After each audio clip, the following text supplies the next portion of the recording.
मौलाना नहीं बन पाएंगे बुढ़ौती में शाहजहां।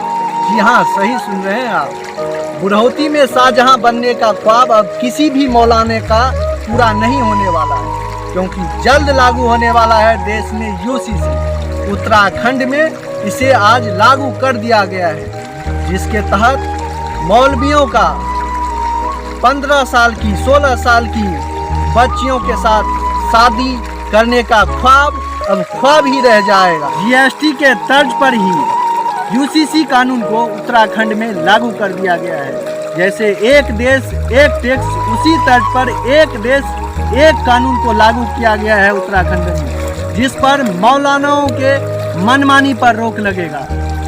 नहीं कर पाएंगे एक से ज़्यादा शादी, शरीयत नहीं चलेगी।